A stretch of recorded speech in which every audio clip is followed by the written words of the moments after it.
Karimnagar parliament నియోజకవర్గంలో ఎరువులకు ఇబ్బంది లేకుండా చూడాలని కేంద్ర మంత్రి బండి సంజయ్ను కోరారు మంత్రి పొన్నం ప్రభాకర్. సిద్దిపేట జిల్లా అక్కనపేట మండలంలో పలు అభివృద్ధి కార్యక్రమాల్లో పాల్గొన్నారాయన. అనంతరం అక్కనపేటలో ఫర్టిలైజేషన్ షాప్ను సందర్శించారు. అక్కడ సరిపడా ఎరువులు ఉన్నా రైతులు ఆందోళన చెందుతున్నారని అన్నారు. సరైన దశలో ఎరువులు సరఫరా చేయాలని కేంద్ర ప్రభుత్వాన్ని కోరామన్నారు. యూరియా కేంద్రాల వద్ద వారే చెప్పులు పెట్టి ప్రభుత్వాన్ని బదనం చేయాలని బీఆర్ఎస్ చూస్తోందని ఆరోపించారు.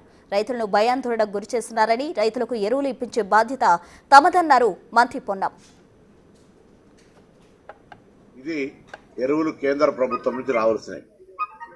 ఎరువులు కేంద్ర ప్రభుత్వం నుంచి సరి అయిన దిశలో ఇవ్వాలని గౌరవ ముఖ్యమంత్రి గారు, కేంద్ర మంత్రి అనేక సందర్భాల్లో కలవడం, వ్యవసాయ శాఖ మంత్రి అనేక విజ్ఞాపనలు ఇవ్వడం, రాష్ట్రం నుంచి ప్రాతినిధ్యం వహించిన 11 మంది ఎంపీలు ఢిల్లీ కేంద్రంగా కేంద్ర మంత్రితో అనేక సందర్భాల్లో ఘర్షణ పడి అవసరమైతే మన ర్యాలీ పార్లమెంట్లోనే ప్రియాంక గాంధీ గారితో సహా కేంద్ర ప్రభుత్వం ఒత్తిడి తేవడానికి జరుగుతున్న కార్యక్రమంలో ఎరువులు కొంత ఇబ్బంది ఉన్నమాట వాస్తవం.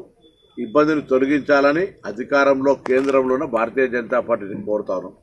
దీనిలో సందట్ల సడెమియా లెక్క రాజకీయాన్ని, రైతులను ప్యానిక్ అంటే ఒక ఆందోళన కలిగించేటువంటి విధంగా చెప్పులు వాళ్ళే పెట్టిస్తారు, ఫోటో వాళ్ళే ఇస్తారు, పేపర్లో వాళ్ళే రాస్తారు, అదే టీచర్స్లో చూపిస్తారు. దీనివల్ల ఏమవుతుంది? Confusion of farmers. అవసరం 2 అయితే 5 ఉరకబోయే ప్రయత్నం జరుగుతోంది. నేను రైతులు విజ్ఞప్తి చేస్తున్నా, ఇక్కడ అందరికీ ఎరువులు ఇప్పించే బాధ్యత మాది. ఇప్పించకపోతే కూడా మేమే. కేంద్రంతో కొట్లాడే బాధ్యత కూడా మాదే. నేను స్థానికంగా పార్లమెంట్ సభ్యుడు కేంద్ర మంత్రి బండి సంజయ్ గారిని కోరుతా ఉన్నాను. మ్యూచువల్ రాష్ట్రం నుంచి ఏమైనా కావాల్సి ఉంటే ఆయన కూడా నన్ను కోరుతాడు.